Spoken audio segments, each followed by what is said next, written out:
Hello दोस्तों, I hope आप सब अच्छे होंगे। साथ ही हम लोग यूपीपीसीए 2024 के लिए प्रैक्टिस सेट सॉल्व कर रहे हैं।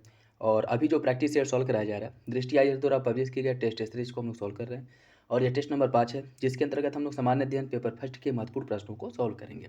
तो यदि आप लोग चैनल पर नए हैं तो सब्सक्राइब कर लीजिए और बेल आइकन को प्रेस कर लीजिए, जिससे वीडियो के महत्वपूर्ण नोटिफिकेशन आप लोगों को मिलते रहें। और वीडियो से रिलेटेड कोई डाउट हो, कन्फ्यूजन हो, कमेंट बॉक्स में कमेंट करके पूछ सकते हैं। और अपना फीडबैक जो है कमेंट बॉक्स में जरूर दे दिया करें। तो चलिए इसी के साथ वीडियो की शुरुआत करते हैं। क्वेश्चन नंबर फर्स्ट देखिए, और आज शाम तक हो सकेगा तो ये जो आपका घटना सार वार्षिकी करंट अफेयर आया है जो जनवरी से लेकर के नवंबर तक, उसका जो ऑनलाइनर करंट अफेयर है उसको भी अपलोड कर दिया जाएगा, जिससे कि करंट अफेयर वाला सेक्शन भी आप लोगों का साथ में तैयार होता रहे। क्वेश्चन नंबर फर्स्ट देखिए, और देखिए इसमें दोनों फॉर्मेट में है, हिंदी और इंग्लिश दोनों फॉर्मेट में है। जिस लैंग्वेज में आप लोग कंफर्टेबल हो उसमें क्वेश्चन पेपर को सॉल्व कर सकते हैं। क्वेश्चन नंबर फर्स्ट देखिए, समृद्धि और विकास के संदर्भ में निम्नलिखित में से कौन सा कथन सही है। समृद्धि मात्रात्मक है और इसे निरपेक्ष रूप से मापा जाता है। विकास का अर्थ जीवन निर्वाह करने वाली वस्तुओं की उपलब्धता और जीवन स्तर में सुधार है। इसका सही आंसर क्या होगा? देखिए इसका जो सही आंसर है वो हो जाएगा ऑप्शन सी। दोनों विकल्प आपका सही हो जाएगा, दोनों विकल्प सही है। इसे अगर हम एग्जाम्पल के तौर पर देखें तो समृद्धि का तात्पर्य क्या होगा? जैसे हरित क्रांति के बाद खाद्यान्न के उत्पादन में भारत आत्मनिर्भर बन गया। उसके पहले भारत जो खाद्यान्नों का आयातक हुआ करता था, वर्तमान समय में भारत खाद्यान्न जो है इसका निर्यातक है। तो जो हरित क्रांति है उसके बाद से भारत खाद्यान्नों के उत्पादन में आत्मनिर्भर बन गया। तो यह एक समृद्धि मानी जानी जाएगी कि नहीं मानी जाएगी? ये जो है एक समृद्धि मानी जाएगी। लेकिन क्या इसको एक विकास माना जा सकता है? विकास तब माना जाएगा जब भारत में जो भूखमरी है, भारत में भूखमरी को पूर्णतः समाप्त कर दिया जाए और इस खाद्यान्न उत्पादन का जो लाभ है वो समाज के निचले तबके को भी प्राप्त प्राप्त हो और समान मात्रा में प्राप्त हो। ठीक है, तो अगर भारत से भूखमरी को समाप्त कर दिया जाए तो यह आर्थिक विकास की स्थिति मानी जाएगी। ठीक है, तो कह सकते हैं कि जो हरित क्रांति है वह आर्थिक समृद्धि की स्थिति तो है, लेकिन आर्थिक विकास की स्थिति नहीं है। क्योंकि आपको लोगों को पता है कि ग्लोबल हैंगर इंडेक्स में भारत की स्थिति, भारत जो नीचे से टॉप करता है। खाद्यान्न उत्पादन में आत्मनिर्भर होने के बावजूद भी भारत में जो भूखमरी की स्थिति वो इतनी भयानक है। तो क्या इसको आर्थिक विकास माना जा सकता है? बिल्कुल नहीं माना जा सकता है। तो इसमें कह सकते हैं कि जो आर्थिक समृद्धि होता है वह एक मात्रात्मक उपकरण है। ठीक है, लेकिन जो आर्थिक विकास है वह क्या है? वह एक जो है कह सकते हैं कि वह सामूहिक एक उपकरण है। ठीक है, गुणात्मक उपकरण है। जैसे आर्थिक समृद्धि मात्रात्मक है, आर्थिक विकास एक गुणात्मक उपकरण है। ठीक है, तो दोनों एक विकल्प जो है आपके सही हो जाएंगे। ठीक है, और आई होप आप लोगों को समझ में आया होगा, क्योंकि जो है जिस एग्जाम्पल के हिसाब से आपको समझाया गया है समझ में आना चाहिए। ठीक है, तो दोनों विकल्प आपका सही हो जाएगा, ऑप्शन सी इसका सही है। निम्नलिखित में से कौन सी गतिविधि प्राथमिक क्षेत्र का उदाहरण है? कच्चे माल का निष्कर्षण, संसाधित करना, उत्पादन करना एवं पैकेज करना, तैयार माल का उत्पादन, प्रसंस्करण एवं निर्माण करना, उच्च स्तरीय आर्थिक एवं सामाजिक निर्णय लेना, या फिर सामान्य आबादी और आवासों के लिए सेवाएं। कौन इसमें इसके अंतर्गत जो है प्राथमिक क्षेत्र के अंतर्गत आता है? इसका जो सही आंसर है वो हो जाएगा ऑप्शन ए, कच्चे माल का निष्कर्षण करना अर्थात उसकी खोज करना, संसाधित करना उसे और उसका उत्पादन करना और पैकेजिंग करना। यह सभी जो है प्राथमिक क्षेत्र या प्राथमिक एक्टिविटी के अंतर्गत आएंगे। सही आंसर जो है वो हो जाएगा आपका ऑप्शन ए। और इसमें अगर हम द्वितीय क्षेत्र की बात करें, इसके अंतर्गत गतिविधि कौन सी शामिल होती हैं? इसमें प्राकृतिक उत्पादन का विनिर्माण के तरीकों के माध्यम से अन्य रूपों में इसे परिवर्तित किया जाता है। ठीक है, जिन्हें हम औद्योगिक गतिविधि में संलग्न करके देख सकते हैं। तृतीय क्षेत्र के अंतर्गत इसमें प्राथमिक और द्वितीय के क्षेत्र के विकास में सहायता किया जा करता है। और यह प्रयास है स्वयं कुछ ही उत्पादन के बजाय उत्पादन प्रक्रिया के लिए एक सहायक प्रणाली या फिर सहायता के रूप में कार्य करता है। ठीक है, यह आपका तृतीय क्षेत्र के अंतर्गत आएगा। और इसमें क्या पूछा प्राथमिक, वो हो जाएगा आपका option A. Manav Vikas report का पहला संस्करण कब प्रकाशित किया गया था? 1993, 90, 1997 या फिर 1999? इसका सही आंसर क्या होगा? इसका जो सही आंसर है वो हो जाएगा ऑप्शन बी, 1990 में। 1990 में दो अर्थशास्त्री पाकिस्तान के प्रोफेसर महबूब उल हक और भारत के अमर्त्य सेन द्वारा सर्वप्रथम मानव विकास सूचकांक जो है उसकी अवधारणा प्रस्तुत की गई थी। ठीक है, और जिसका उपयोग जो है संयुक्त राष्ट्र विकास कार्यक्रम ने 1993 में प्रत्येक वर्ष एसडीआई की गणना करने के लिए रिपोर्ट के रूप में प्रकाशित करने का निर्णय लिया था। ठीक है, तो सही आंसर हो जाएगा ऑप्शन बी। और पहला जो मानव विकास रिपोर्ट प्रकाशित हुआ था वह 1990 में हुआ था, 1990 में। ऑप्शन बी हो जाएगा। सतत विकास लक्ष्यों के संदर्भ में निम्नलिखित में से कौन सा विकल्प सही है? इसे 2015 में संयुक्त राष्ट्र सतत विकास शिखर सम्मेलन में अपनाया गया था और इसमें 17 लक्ष्य और 169 टारगेट हैं। कौन सा विकल्प इसका सही है? इसका सही आंसर है ऑप्शन सी, दोनों विकल्प सही हैं। जो सतत विकास लक्ष्य है एसडीजी इंडेक्स, इसमें टोटल जो लक्ष्य निर्धारित किए गए हैं 17 हैं और जो टारगेट है जिन्हें प्राप्त करने का लक्ष्य रखा गया है 169 है। दोनों विकल्प आपका सही हो जाएगा। ठीक, और इसे अपनाया कब गया था ये भी याद रखिएगा, संयुक्त राष्ट्र संघ द्वारा जो है सतत विकास नेटवर्क जो है संयुक्त राष्ट्र सतत विकास शिखर सम्मेलन 2015 में, ठीक है, इसे अपनाया गया था। कारक लागत की गणना इस आधार पर की जाती है, कारक लागत बराबर उत्पादन की लागत माइनस कर प्लस सब्सिडी, या फिर कारक लागत बराबर उत्पादन की लागत प्लस कर माइनस सब्सिडी, या फिर कारक लागत बराबर उत्पादन की लागत प्लस कर प्लस सब्सिडी, या कारक लागत बराबर उत्पादन की लागत माइनस कर माइनस सब्सिडी। कौन सा विकल्प इसमें सही होगा? इसका जो सही आंसर है वो हो जाएगा आपका ऑप्शन ए। कारक लागत निकालने के लिए उत्पादन की लागत में से कर्ज वाला हिस्सा जो होता है इसे घटा दिया जाता है और जो सब्सिडी दी जाती है उसको इसमें जोड़ दिया जाता है। ठीक है, ऑप्शन ए हो जाएगा। सकल घरेलू उत्पाद का आकलन किया जाता है नीति आयोग द्वारा, केंद्रीय सांख्यिकी संगठन द्वारा, श्रम ब्यूरो द्वारा, या फिर राष्ट्रीय सांख्यिकी कार्यालय द्वारा। इसका सही आंसर क्या है? इसका सही आंसर है ऑप्शन बी, सीएसओ द्वारा किया जाता है। ठीक है, सीएसओ द्वारा, केंद्रीय सांख्यिकी संगठन द्वारा घरेलू उत्पादन का आकलन किया जाता है। ऑप्शन बी इसका सही हो जाएगा, ऑप्शन बी सही है। निम्नलिखित में से कौन सी एक विधि सकल घरेलू उत्पाद की गणना के लिए उपयोग की जाने वाली विधि नहीं है? आय विधि, उत्पादन विधि, व्यय विधि, या फिर उपभोग विधि। इसका सही आंसर क्या है? इसका जो सही आंसर है वो हो जाएगा ऑप्शन डी, इसमें उपभोग विधि शामिल नहीं है। ठीक है, इसके अंतर्गत आय विधि, उत्पादन और व्यय यह तीनों जो है इसके अंतर्गत शामिल है। ऑप्शन बी सही हो जाएगा। देखिए, उत्पाद विधि के मूल्यवर्धित विधि या आउटपुट विधि के रूप में इसे जाना जाता है। इसमें प्राथमिक, द्वितीयक और तृतीयक क्षेत्र के अंतिम उत्पादित मूल्य को शामिल किया जाता है। ठीक, इसके अंतर्गत जो है आय, उत्पादन और व्यय यह तीनों जो है इसके अंतर्गत शामिल है। ऑप्शन डी सही हो जाएगा। निम्नलिखित में से कौन सा आर्थिक विकास का बेहतर संकेतक माना जाता है? निवल राष्ट्रीय उत्पाद, प्रति व्यक्ति आय, सकल घरेलू उत्पाद, या फिर निवल घरेलू उत्पाद। इसका जो सही आंसर है वो हो जाएगा ऑप्शन बी, सही आंसर हो जाएगा ऑप्शन बी, प्रति व्यक्ति आय। आर्थिक वृद्धि को सकल घरेलू उत्पाद के विस्तार के आधार पर मापा जाता है, और इसके अगर उदाहरण की बात करें, जब जनसंख्या वृद्धि की दर सकल घरेलू उत्पाद की वृद्धि दर से अधिक हो जाए, और ऐसे में सकल घरेलू उत्पाद बढ़ता है जब प्रति व्यक्ति आय कम हो जाती है, और प्रति व्यक्ति आय को आर्थिक विकास का बेहतर संकेतक माना जाता है। ठीक है, ऑप्शन बी हो जाएगा। निम्नलिखित में से कौन सकल राष्ट्रीय खुशहाली का आधार है? सुशासन, पर्यावरण संरक्षण, संस्कृति का संरक्षण एवं संवर्धन, आर्थिक अवसर। कूट के हिसाब से आपको सही आंसर का चयन करना है। देखिए, इसका जो सही आंसर है वो हो जाएगा ऑप्शन बी, पहला, दूसरा और तीसरा। सुशासन, पर्यावरण संरक्षण, संस्कृति का संरक्षण एवं संवर्धन, यह सभी जो राष्ट्रीय खुशहाल, सकल राष्ट्रीय खुशहाल का आधार है। ठीक है, सकल राष्ट्रीय खुशहाल जिसे GNH भी कहा जाता है, और यह जो है विकास के लिए एक समग्र और धारणीय दृष्टिकोण को अपनाने की बात करता है, और यह विश्वास स्थापित करता है कि लोग भौतिक व अभौतिक मूल्यों के बीच संतुलन बनाए रखने में क्या हो, सक्षम हो, और इसका उद्देश्य होता है जीवन के सभी जरूरी पहलुओं में संतुलन स्थापित करना। और इसके अंतर्गत सुशासन, पर्यावरण संरक्षण, सांस्कृतिक का संरक्षण और संवर्धन करना, सतत एवं न्यायसंगत सामाजिक आर्थिक विकास, यह सभी जो है इसके क्या है, इंडिकेशन है। सही आंसर हो जाएगा ऑप्शन बी। निम्नलिखित में से कौन सी योजना वर्ष सही सुमिलित नहीं है? गांधीवादी योजना 1943, बॉम्बे योजना 1944, सर्वोदय योजना 1950, पीपुल्स प्लान 1945। कौन सा विकल्प इसमें से सही नहीं है? इसका जो सही आंसर है वो हो जाएगा ऑप्शन ए। गांधीवादी योजना की जो शुरुआत की गई थी 1944 में किया गया था। ठीक है, 1944 में किया गया था, जिसका उद्देश्य आत्मनिर्भर गांव और औद्योगिक उत्पादन के साथ एक विकेंद्रित अर्थव्यवस्था स्थापित करना। बाकी बॉम्बे प्लान 1944 में, सर्वोदय योजना की शुरुआत 1950 में की गई थी, और पीपुल्स प्लान 1945 में। ऑप्शन ए इसका सही हो जाएगा। नेक्स्ट देखिए, इसमें सूची फर्स्ट को सूची सेकेंड से सम्मिलित करना है।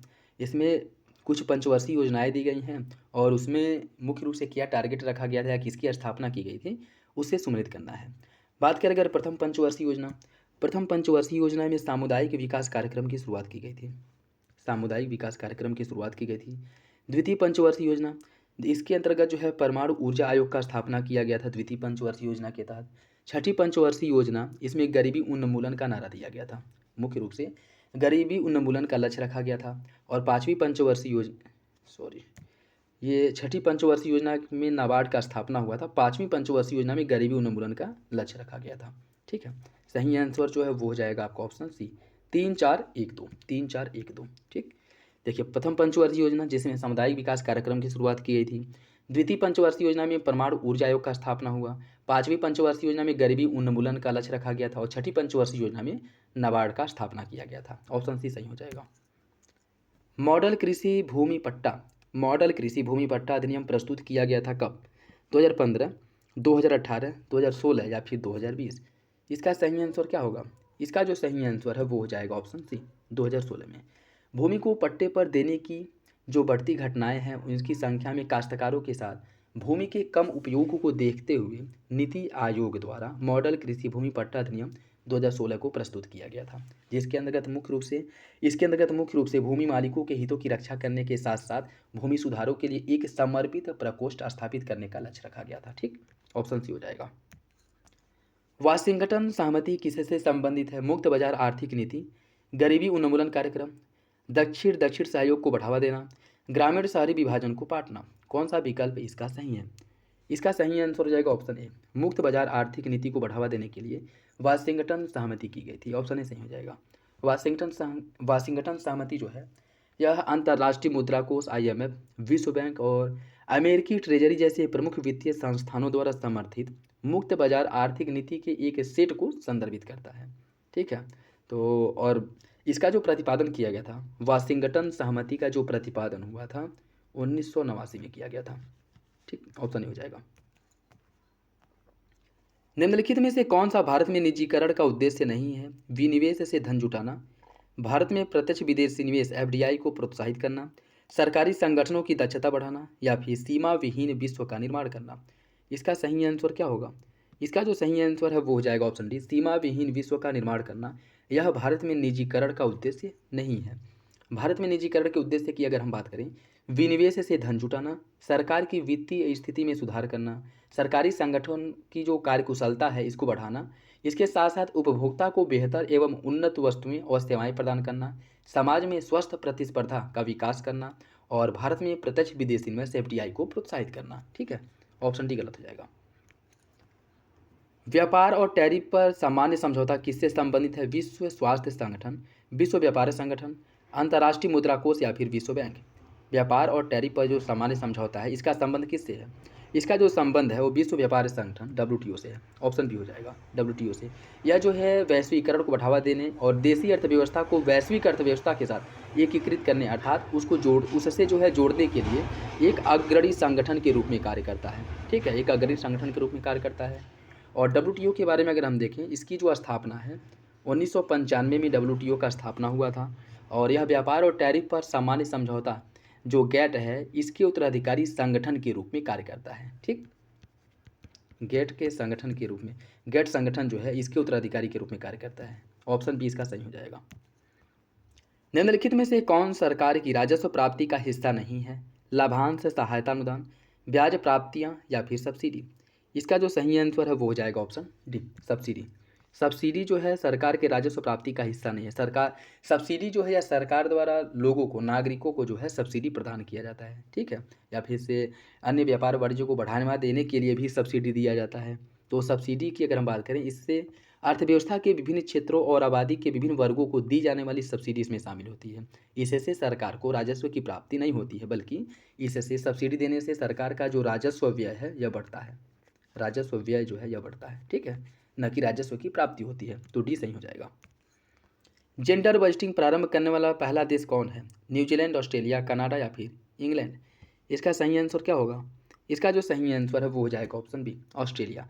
ऑस्ट्रेलिया द्वारा सबसे पहले जेंडर बजटिंग प्रारंभ किया गया था और इसका जो प्रारंभ है ऑस्ट्रेलिया ने 1980 के दशक में किया था, अर्थात 1980 में किया था। ठीक है, सही आंसर जो है वो हो जाएगा आपका ऑप्शन बी। ऑप्शन बी इसका सही है, ऑप्शन बी सही है। नेक्स्ट देखिए, घाटे का वित्त पोषण क्या है? यह संसाधनों को कुशलता। और अगर भारत में पूछ ले कि भारत में जेंडर बजटिंग की व्यवस्था कब की गई थी? 2006-7 के वित्तीय बजट में भारत में जेंडर बजटिंग की शुरुआत की गई थी। ठीक है, बाकी ऑस्ट्रेलिया में 1980 के दशक में, अर्थात 1980 में इसकी शुरुआत की गई थी और यह विश्व में पहला देश है जिसने जेंडर बजटिंग प्रारंभ किया था। घाटे का वित्त पोषण क्या है? यह संसाधनों को कुशलता से प्रबंधित करने के लिए लंबी दूरी के परिप्रेक्ष्य के साथ उत्पादन उन्मुख बजट जानकारी प्रदान करने का एक तरीका है। यह अतिरिक्त व्यय को बाह्य संसाधनों से वित्त पोषित करने के लिए अपनाई जाने वाली एक प्रथा है। यह सरकार का वार्षिक वित्तीय विवरण है, या फिर इसका तात्पर्य क्रेताओं और विक्रेताओं की पारस्परिक इच्छाओं की एक साथ पूर्ति है। कौन सा विकल्प इसका सही है? इसका जो सही आंसर है वो हो जाएगा ऑप्शन बी। यह अतिरिक्त व्यय को बाह्य संसाधनों से वित्त पोषित करने के लिए अपनाई जाने वाली एक प्रथा है। सही आंसर जो है ऑप्शन बी हो जाएगा। भारत में व्यक्तिगत आयकर एक प्रकार है प्रतिगामी कर का, अनुपातिक कर, प्रगतिशील कर, या फिर उपरोक्त में से कोई नहीं। इसका जो सही आंसर वो हो जाएगा ऑप्शन सी, प्रगतिशील कर का। प्रगतिशील कर से तात्पर्य क्या है? देखिए, इसका तात्पर्य ये है कि जैसे जैसे व्यक्ति की आय में वृद्धि होगी, जैसे जैसे किसी व्यक्ति की आय में वृद्धि होगी, कर की जो दर है, कर की दर में भी उसी अनुपात में वृद्धि होता रहेगा। ठीक है, यह है जो व्यक्तिगत कर है, आयकर है, वह एक प्रगतिशील कर है। ठीक है, और इसकी अगर हम बात करें, क्योंकि यह सभी व्यक्तियों पर एक समान नहीं रहता है। ठीक, उच्च आय वाले व्यक्ति जो लोग हैं वह अपनी आय का अधिक प्रतिशत कर के रूप में चुकाते हैं। जैसे 5 लाख की आय पर कर की दर शून्य रखी गई है, और 5 से 10 लाख तक की आय वालों को 20% कर देना पड़ता है। ठीक है, ऑप्शन सी हो जाएगा। लेकिन अन्य जो कर है उनके बारे में अगर हम देखें, प्रतिगामी कर क्या है? यह ऐसा कर होता है जिसमें आय बढ़ने पर कराधान की दर कम होती है। जैसे जैसे आय में वृद्धि होगी, कर की दर में कमी होता जाएगा। इसको प्रतिगामी कर कहते हैं। अनुपातिक कर यह कर प्रणाली है जहाँ किसी व्यक्ति की आय की परवाह किए बिना कर की दर तय की जाती है। ठीक है, इसमें आपकी आय कितनी भी हो और सब इसमें जो है उसकी परवाह न करते हुए अनुपातिक रूप से कर के दर का निर्धारण किया जाता है। ठीक है, ऑप्शन सी इसका सही हो जाएगा। निम्नलिखित में से कौन सा वक्र कर दर और कर राजस्व के बीच संबंध को दर्शाता है? फिलिप्स वक्र, लॉफर वक्र, मांग एवं आपूर्ति, या फिर उत्पादन संभावना वक्र। इसका सही आंसर क्या है? इसका जो सही आंसर है वो हो जाएगा ऑप्शन बी, लॉफर वक्र। लॉफर वक्र इनके द्वारा कर की दर और कर राजस्व के बीच संबंध को दर्शाया गया था एक ग्राफ के माध्यम से। और इन्होंने ये बताया था कि कर के जो दर है, कर का जो दर है, इसको बहुत ज़्यादा न बढ़ाया जाए। ठीक है, कर का दर बहुत ज़्यादा न बढ़ाया जाए, इसके दायरे का विस्तार किया जाए। जैसे अगर वर्तमान समय में 10% लोग कर के दायरे में हैं, ठीक है, जो कि 20% कर देते हैं। ठीक, इनके ऊपर जो है 20% आयकर लगता है, तो इसको इस कर के दर को न बढ़ा करके कर के दायरे को बढ़ाने की बात जो है लॉफर वक्र में की गई थी, जिसमें ये कहा गया था कि कर की दर जो 20% है इसको 18% कर दिया जाए, और इसका दायरा जो 10% है इसको बढ़ा करके कितना कर दिया जाए? 15% कर दिया जाए। ठीक है, क्योंकि कर की दर जब कम रहेगी तो लोग जो कर की चोरी करते हैं इसमें कमी आएगी। ठीक, और इसका दायरा बढ़ेगा, इसका दायरा बढ़ेगा तो कर की प्राप्ति अधिक होगी। इसको जो है लॉफर ने वक्र के माध्यम से समझाया था। ऑप्शन भी सही हो जाएगा। आईएमएफ के अनुसार वित्त वर्ष 2024-25 में भारत की जो विकास दर है इसका अनुमान कितना लगाया गया? 7.2%, 7.8%, 7%, या फिर 6.5%। इसका जो सही आंसर है वो हो जाएगा ऑप्शन सी। आईएमएफ के अनुसार 2024-25 में भारत का जो विकास दर है वह 7% रहने का अनुमान लगाया गया था। ऑप्शन सी हो जाएगा।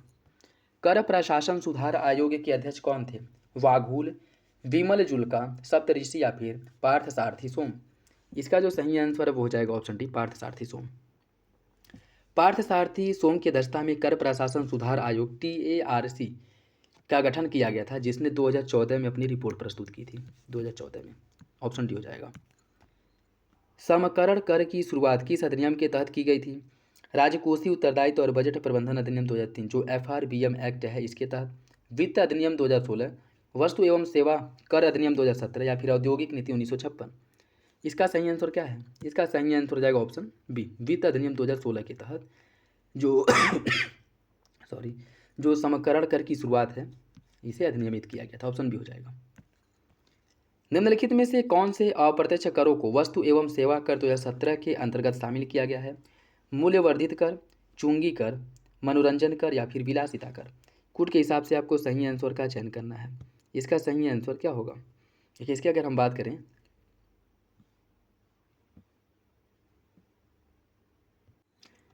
इसके अंतर्गत आपका मूल्यवर्धित कर जो वैट है, चुंगी कर, मनोरंजन कर और विलासिता कर, यह सभी जो है शामिल हो जाएंगे। ठीक है, सही आंसर जो है वो हो जाएगा आपका option D, option D.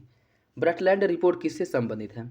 Brundtland report का संबंध किससे है? गरीबी उन्मूलन, रोजगार सृजन, शिक्षा का मूल्यांकन, या फिर सतत विकास लक्ष्य। इसका सही आंसर क्या होगा? इसका जो सही आंसर है वो कूट के हिसाब से इसका जो सही आंसर है वो हो जाएगा आपका ऑप्शन डी सतत विकास से संबंधित है ब्रटलैंड रिपोर्ट। और यह पर्यावरण और विकास पर विश्व आयोग WCET द्वारा 1983 में स्थापित किया गया था, जिसने हम इसका जो शीर्षक था हमारा साझा भविष्य शीर्षक से एक रिपोर्ट का प्रकाशन किया गया था, जिसे ब्रटलैंड रिपोर्ट के नाम से जाना जाता है। ठीक है, याद रखिएगा 1987 में इस आयोग ने अपना रिपोर्ट प्रस्तुत किया था। ऑप्शन डी हो जाएगा। राष्ट्रीय खाद्य सुरक्षा अधिनियम 2013 के संदर्भ में निम्नलिखित में से कौन सा विकल्प सही है? इसमें 75% ग्रामीण और 50% शहरी आबादी को सब्सिडी वाले खाद्यान्न प्राप्त करने के लिए सम्मिलित किया गया है। यह गरीबों को मुफ्त कानूनी सहायता की प्रतिबद्धताओं को पूरा करता है। कौन सा विकल्प इसका सही है? देखिए, इसका जो सही आंसर है वो हो जाएगा ऑप्शन सी। दोनों विकल्प सही हो जाएगा, दोनों विकल्प सही हैं। निम्नलिखित में से कौन सा युग में SDG लक्ष्य सही सम्मिलित नहीं है? स्वच्छ जल और स्वच्छता SDG 6, सतत शहर एवं संतुलित समुदाय SDG 11, जलीय जीवों का संरक्षण SDG 14, उत्तरदायित्व खपत एवं उत्पादन SDG 17। कौन सा विकल्प सही है? कौन सा विकल्प सही सुमेलित नहीं है? ठीक है, इसका जो सही आंसर है वो हो जाएगा ऑप्शन डी, उत्तरदायित्व खपत एवं उत्पादन SDG 17। यह आपका गलत है। ठीक है, यह गलत है।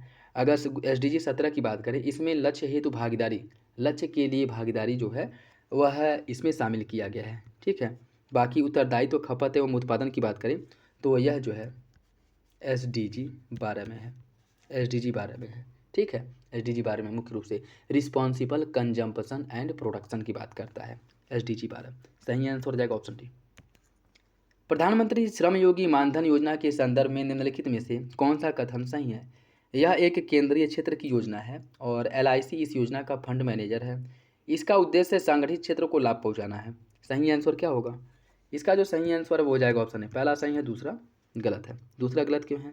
इसका उद्देश्य देश के असंगठित क्षेत्र के लगभग 42 करोड़ श्रमिकों को लाभ पहुँचाने का लक्ष्य रखा गया। संगठित नहीं, असंगठित है। ठीक है, तो पहला सही हो जाएगा, दूसरा गलत है। राष्ट्रीय परिवार स्वास्थ्य सर्वेक्षण 5 के अनुसार राष्ट्रीय स्तर पर जो लिंग अनुपात है वह कितना हो गया है? 1010 हो गया है, 1020 हो गया है, 1001 या फिर 1050? इसका सही आंसर क्या है? इसका जो सही आंसर है वो हो जाएगा ऑप्शन बी, 1020 हो गया है। जो राष्ट्रीय परिवार सर्वेक्षण 5 है, इसके डेटा से यह जो है ज्ञात होता है कि 2019 से लेकर के 2021 में देश में 1000 पुरुषों पर 1020 महिलाएं थीं। ठीक है, जो नया डेटा आया है उसके अकॉर्डिंग ऑप्शन बी सही हो जाएगा। निम्नलिखित में से कौन सा युग में योजना वर्ष सही सुमेलित नहीं है? Stand up India 2016, one nation one ration card 2019, गोबर धन 2018, जल जीवन मिशन 2020। कौन सा विकल्प गलत है? इसका सही आंसर हो जाएगा ऑप्शन डी, ऑप्शन डी। जल जीवन मिशन की जो शुरुआत की गई थी 2019 में की गई थी, 2019 में जल जीवन मिशन की शुरुआत हुई थी। ऑप्शन डी गलत है। Ageing well in Asia, ageing well in Asia report किसके द्वारा प्रकाशित किया जाता है? राष्ट्रीय विकास बैंक, एशियाई विकास बैंक, विश्व बैंक या फिर विश्व आर्थिक मंच? इसका सही आंसर क्या है? इसका सही आंसर हो जाएगा आपका ऑप्शन बी, एशियाई विकास बैंक द्वारा। एजिंग वेल इन एशिया शीर्षक वाली जो रिपोर्ट है एशियाई विकास बैंक द्वारा प्रकाशित की जाती है, और जिसके अनुसार विकासशील एशिया और प्रशांत क्षेत्र में 60 वर्ष और उससे अधिक आयु के लोगों की जो संख्या है 2050 तक दोगुनी होकर के 1.2 बिलियन हो जाएगी। कब तक? 2050 तक, 2050 तक। ऑप्शन बी हो जाएगा।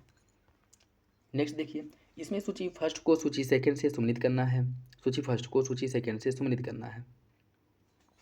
इसमें आर्थिक सर्वेक्षण 2022-23 के अनुसार जो सर्वाधिक उत्पादक राज्य हैं उनको सम्मिलित करना है। गुजरात की बात करें, किसके उत्पादन में गुजरात पहले नंबर पे है? गुजरात जो है मूंगफली के उत्पादन में पहले नंबर पे है। मध्य प्रदेश की अगर हम बात करें, मध्य प्रदेश चना के उत्पादन में पहले नंबर पे है। कर्नाटक जो है यह सूरजमुखी के उत्पादन में पहले नंबर पे है। और पश्चिम बंगाल जो है यह मिष्टा के उत्पादन में पहले नंबर पे है। सही आंसर इसका हो जाएगा ऑप्शन बी, 2431, 2431, 2431 ऑप्शन बी सही है। निम्नलिखित में से कौन सा वर्ष 1990 के दशक के दौरान भुगतान संतुलन संकट का कारण नहीं था? राजकोषीय घाटा सकल घरेलू उत्पाद का लगभग 8.4% था। कुवैत पर इराक के आक्रमण से तेल की कीमत में कमी, महंगाई दर 6.7 से बढ़ करके 16.7% तक हो गई थी, या फिर उपरोक्त में से कोई नहीं? इसका जो सही आंसर है वो हो जाएगा ऑप्शन डी, उपरोक्त में से कोई नहीं। ठीक है, सभी सही है। देखिए 1991 का जो संकट था, 1990-91 में भारत को भुगतान संतुलन के गंभीर संकट का सामना करना पड़ा था। भारत के पास जो विदेशी मुद्रा भंडार था वह केवल 15 दिनों की आयात करने के लिए ही शेष था। ठीक है, और इसमें राजकोषीय घाटा, उस समय राजकोषीय घाटा 8.4% बढ़ चुका था। उसके साथ साथ जो खाड़ी देश में तेल युद्ध चल रहा था, इसकी वजह से भी जो तेल की कीमत है उसमें 16.7% की वृद्धि देखी गई थी, ये भी एक वजह था। ठीक है, कुवैत पर इराक के आक्रमण से तेल की कीमत जो है इसमें मुख्य रूप से जो है यह कमी देखी गई थी। उसके साथ साथ महंगाई दर भी बढ़ करके 16.7% पर पहुंच चुका था। ठीक है, कीमत में जो वृद्धि है 16.7% के स्तर पर पहुंच गया था। और खाड़ी देशों की अगर हम बात करें, इराक द्वारा कुवैत पर आक्रमण के कारण तेल की कीमत में वृद्धि की स्थिति जो है वो खराब हो गई थी। ठीक है, तो यह सभी जो है 1990 के दशक के दौरान भुगतान संतुलन का कारण था। ठीक, ऑप्शन डी हो जाएगा। योजना आयोग की स्थापना कब की गई थी? योजना आयोग का जो स्थापना है 1950 के दशक में हुआ था। ऑप्शन सी इसका सही है। क्षेत्रीय ग्रामीण बैंकों के संदर्भ में निम्नलिखित में से कौन सा कथन सही है? इन्हें नरसिम्हन वर्किंग ग्रुप 1975 की सिफारिशों के आधार पर स्थापित किया गया था। पहला क्षेत्रीय ग्रामीण बैंक प्रथमा प्रथमा ग्रामीण बैंक था। पहला जो क्षेत्रीय ग्रामीण बैंक है वो प्रथमा था। आपको बताना है कौन सा विकल्प इसका सही होगा। कूट के हिसाब से सही आंसर का चयन करना है। देखिए, इसका जो सही आंसर है वो हो जाएगा ऑप्शन सी। दोनों विकल्प आपका सही है। ठीक है, दोनों विकल्प सही हो जाएगा, दोनों विकल्प सही हो जाएगा। ऑप्शन सी इसका सही है। ठीक है,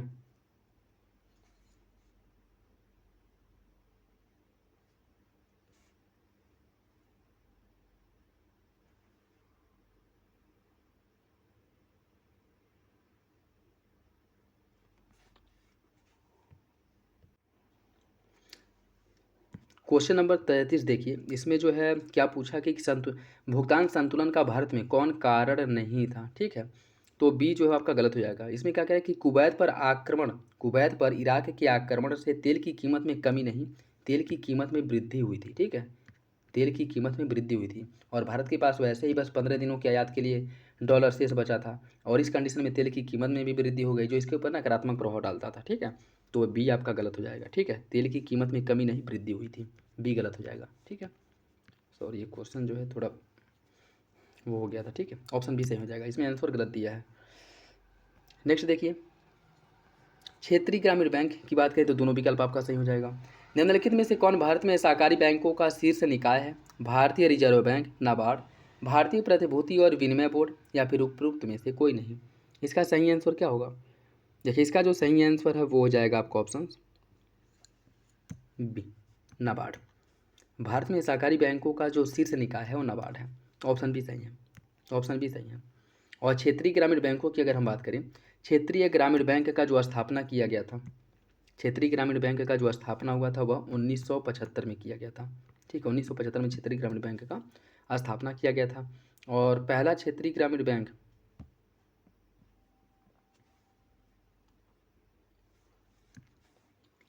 नाबार्ड की अगर हम बात करें, देखिए क्षेत्रीय ग्रामीण बैंक है तो क्वेश्चन नंबर 35 का है। क्षेत्रीय ग्रामीण बैंक का स्थापना जो है यह कब किया गया था? 1975 में हुआ था। ठीक, और इसके अंतर्गत अगर हम बात करें क्षेत्रीय ग्रामीण बैंक के अंतर्गत यह जो है पहले क्षेत्रीय ग्रामीण बैंक ग्रामीण क्षेत्र 2 अक्टूबर 1975 को स्थापित किया गया था, जिसका नाम प्रथमा ग्रामीण बैंक था, जिसका नाम प्रथमा ग्रामीण बैंक था। दोनों विकल्प आपका सही हो जाएगा। और क्वेश्चन नंबर 36 की अगर हम बात करें तो इसका जो सही आंसर है, सहकारी बैंकों का जो शीर्ष निकाय है वह नाबार्ड होता है। और नाबार्ड जो है इसका स्थापना किया गया था 1982 में। 1982 में नाबार्ड का स्थापना हुआ था। ठीक, और यह भारत में सहकारी बैंकों का शीर्ष निकाय भी है। ऑप्शन भी हो जाएगा। नेक्स्ट देखिए, किस समिति ने भारत में भुगतान बैंकों की स्थापना की सिफारिश की थी? नचिकेत मौर्य समिति, रघुराम राजन समिति, उर्जित पटेल समिति या फिर कामता समिति। इसका सही आंसर हो जाएगा ऑप्शन ए, नचिकेत मौर्य समिति ने। ऑप्शन ए सही है। देखिए, एक भुगतान बैंक किसी भी अन्य बैंक की तरह है, लेकिन यह जो है लघु या प्रतिबंधित पैमाने पर कार्य करता है। यह लघु या प्रतिबंधित पैमाने पर कार्य करता है। और इसकी जो सिफारिश की थी, भुगतान बैंक की स्थापना करने की जो सिफारिश की गई थी, नचिकेत मौर्य समिति द्वारा इसकी सिफारिश की गई थी। जो सही आंसर है वो हो जाएगा आपका ऑप्शन ए। गैर बैंकिंग वित्तीय कंपनी एनबीएफसी के संबंध में कौन सा कथन गलत है? कंपनी को कंपनी अधिनियम 2013 के तहत सार्वजनिक या निजी कंपनी के रूप में पंजीकृत होना चाहिए। वह न्यूनतम 12 महीने और अधिकतम 60 महीने के लिए सार्वजनिक जमा स्वीकार कर सकती है। वे भुगतान एवं निपटान प्रणाली का हिस्सा है एवं स्वयं पर आहरित चेक जारी कर सकती है। एनबीएफसी मांग जमा स्वीकार नहीं कर सकती है। इसका सही आंसर क्या है, अर्थात कौन सा विकल्प गलत है? इसका जो सही आंसर वो हो जाएगा ऑप्शन सी। ऑप्शन सी जो है वो गलत हो जाएगा। ठीक है, ऑप्शन सी गलत हो जाएगा। लीड बैंक योजना निम्नलिखित में से किस वर्ष से शुरुआत की गई थी? लीड बैंक योजना की शुरुआत कब की गई थी? 1965, 1969, 1975 या फिर 1982? इसका जो सही आंसर है वो हो जाएगा ऑप्शन बी।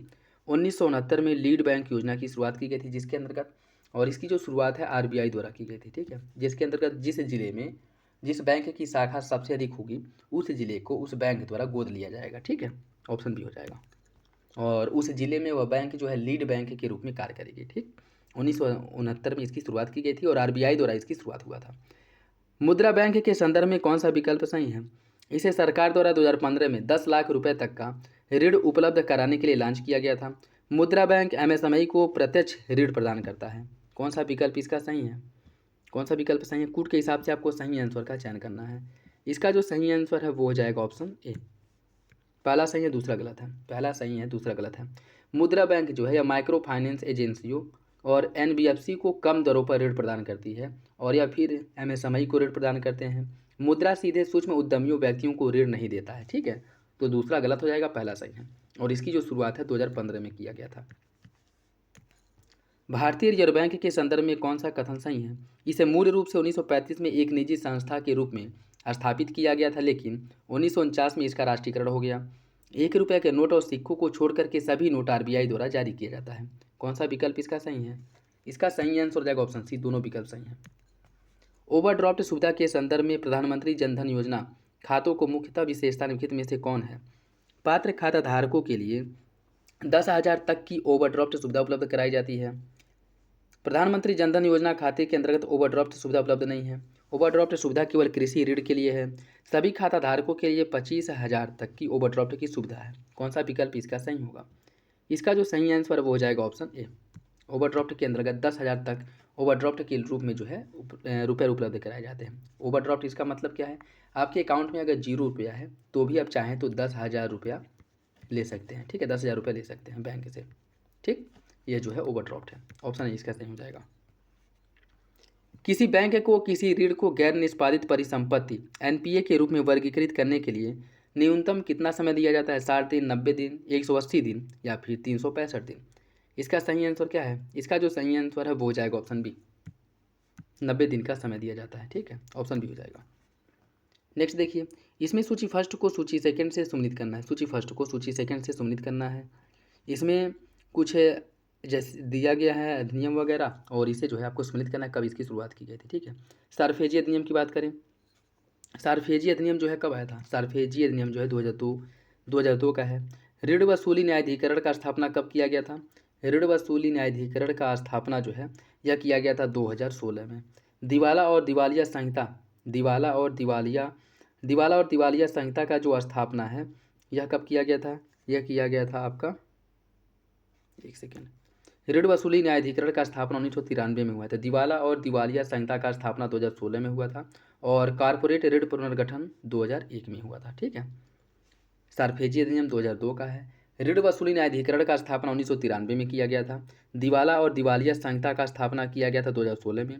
कारपोरेट ऋण पुनर्गठन इसका किया गया था 2001 में। इसका जो सही आंसर है वो हो जाएगा 4-2-3-1 ऑप्शन डी हो जाएगा। Option D. निम्नलिखित में से कौन सा कथन सही है? वाणिज्यिक ऊर्जा स्रोत बाजार में एक निश्चित कीमत पर उपलब्ध है। गैर वाणिज्यिक ऊर्जा को पारंपरिक ईंधन भी कहा जाता है। कौन सा विकल्प इसका सही है? इसका सही आंसर हो जाएगा ऑप्शन बी। दोनों विकल्प सही हैं। निम्नलिखित में से कौन ब्रॉड मनी M3 के घटक हैं? लोगों द्वारा रखे जाने वाले करेंसी नोट, बैंकों के पास मांग जमा, बैंकों के पास जनता की सावधि जमा, या फिर डाकघरों के पास कुल बचत? कौन सा विकल्प इसका सही है? कूट के हिसाब से आपको सही आंसर का चयन करना है। इसका जो सही आंसर है वो हो जाएगा ऑप्शन बी। 1, 2 और 3 ये सभी जो है ब्रॉड मनी M3 के अंतर्गत आते हैं। ठीक है, M3 के अंतर्गत आरबीआई से जो मुद्राओं का मापन या गणना जो किया गया है, आरक्षित मुद्रा MO, और यह प्रचलन मुद्रा प्लस आरबीआई के पास बैंकरों के पास जमा प्लस आरबीआई के पास अन्य जमा राशि, यह आरक्षित मुद्रा MO के अंतर्गत आता है। और M1 जो है इसे संकुचित मुद्रा कहा जाता है। ठीक है, M1 को संकुचित मुद्रा कहा जाता है। और इसके अंतर्गत जो है M1 के अंतर्गत जो मनी रखी गई है, जो मुद्रा रखी गई है, वो सभी आएंगी।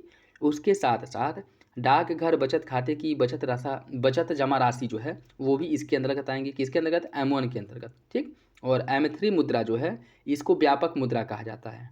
ठीक है, M3 को व्यापक मुद्रा कहा जाता है। और इसके अंतर्गत M1 के अंतर्गत रखी गई मुद्राएं आती हैं। बैंकों के पास जनता की सावधि जमा राशि, यह सभी जो है M3 के अंतर्गत आती हैं। ठीक है। और M4 जो है, M4 की अगर हम बात करें, ब्रॉड मुद्रा प्लस M3 में जो रखी गई हैं वो मुद्राएं आएंगी। डाकघर में बचत कुल जमा राशि जो है वो भी इसके अंतर्गत आ जाएगी। ठीक, तो सही आंसर इसका हो जाएगा ऑप्शन बी। ऑप्शन बी सही है। सांविधिक चल निधि अनुपात SLR में कमी से क्या प्रभाव पड़ेगा, यह बताना है। बैंकों के लिए उधार देने हेतु उपलब्ध निधियों की मात्रा में वृद्धि हो जाएगी। बैंकों के लिए उधार देने हेतु उपलब्ध निधियों की मात्रा में कमी।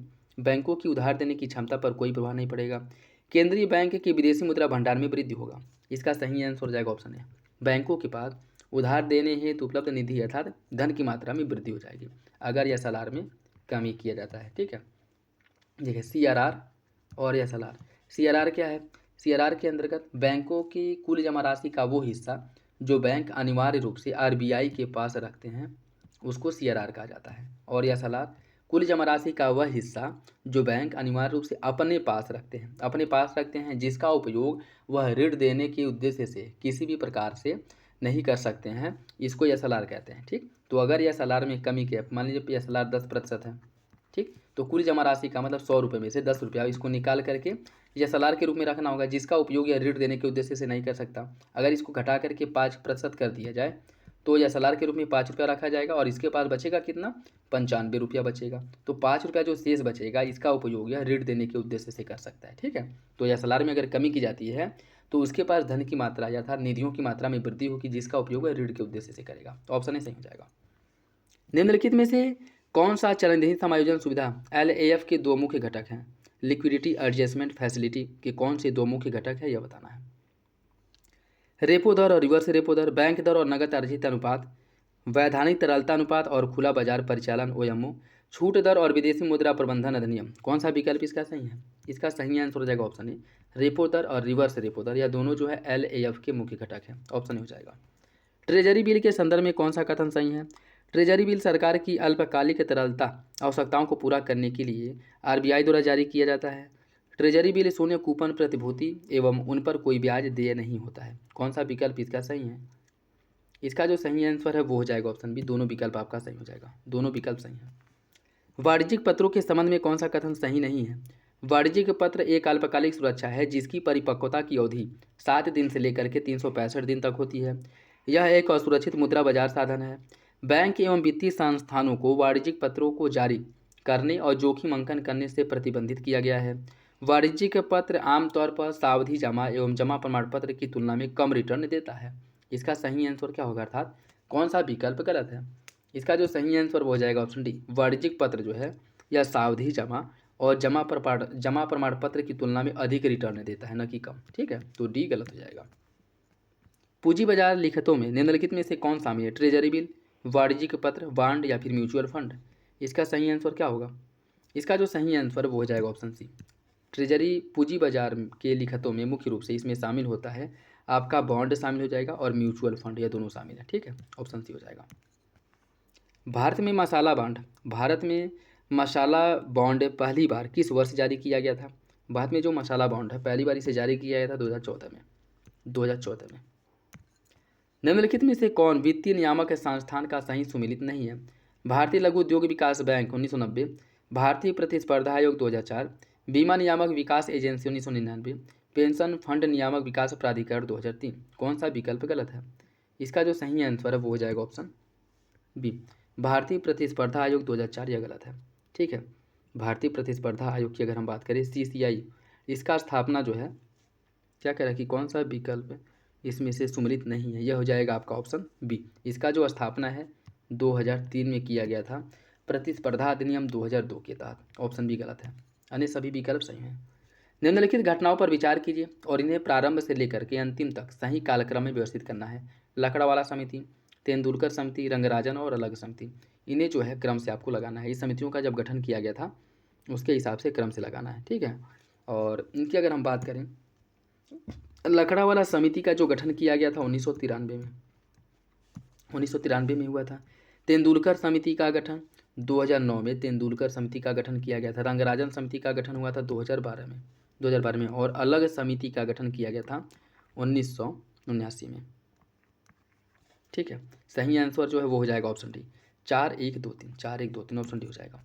दोस्तों वीडियो अगर अच्छा लगे तो लाइक ज़रूर कर दिया करें, और किसी भी क्वेश्चंस को लेकर के कोई डाउट हो तो कमेंट बॉक्स में कमेंट करके पूछ सकते हैं। ठीक है, हो सकता है कि कोई क्वेश्चंस पढ़ने में या फिर से अगर आंसर गलत दिया हो तो इस हिसाब से कोई क्वेश्चंस हो सकता है कि गलत हो जाए, तो कमेंट बॉक्स में आप लोग बता सकते हैं। ठीक है, क्योंकि ह्यूमन बीइंग है तो गलतियाँ होना स्वाभाविक है।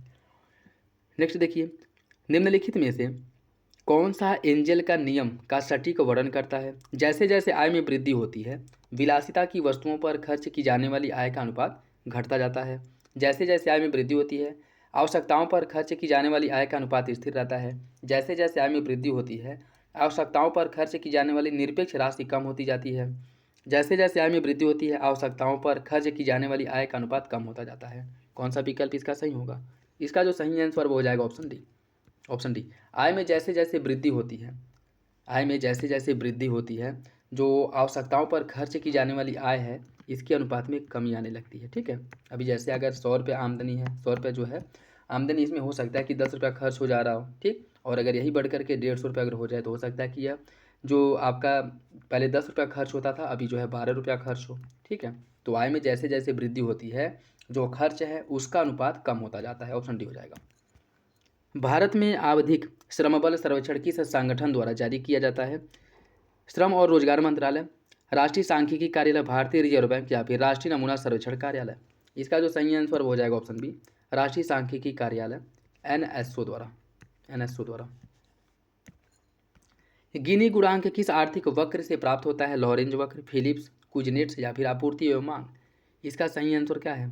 इसका जो सही आंसर वो हो जाएगा ऑप्शन ए, फिलिप वक्र से। ठीक है, फिलिप वक्र से। तो इसका जो सही आंसर है वो फिलिप ए है ना, तो लॉरेंज वक्र होगा। ठीक है, फिलिप नहीं, ए है लॉरेंज वक्र। ठीक, लॉरेंज वक्र से प्राप्त होता है जिसका उपयोग किसी देश में आर्थिक विकास के संकेतक के रूप में इसका उपयोग किया जाता है। ठीक, और गिनी गुणांक की अगर हम बात करें तो यह 0 और 1 के रूप में इंडिकेट करता है। 0 का मतलब होता है पूर्ण रूप से समानता, 0 का मतलब होता है पूर्ण समानता, और 1 का मतलब होता है पूर्ण असमानता। ठीक है, ऑप्शन ए हो जाएगा लॉरेंज वक्र। स्टैगफ्लेशन एक आर्थिक स्थिति है जिसकी विशेषता है उच्च मुद्रास्फीति और उच्च आर्थिक विकास, उच्च मुद्रास्फीति और उच्च बेरोजगारी, कम मुद्रास्फीति और उच्च आर्थिक विकास या फिर कम मुद्रास्फीति और कम बेरोजगारी? इसका सही आंसर क्या है? इसका सही आंसर हो जाएगा ऑप्शन बी, उच्च मुद्रास्फीति और उच्च बेरोजगारी।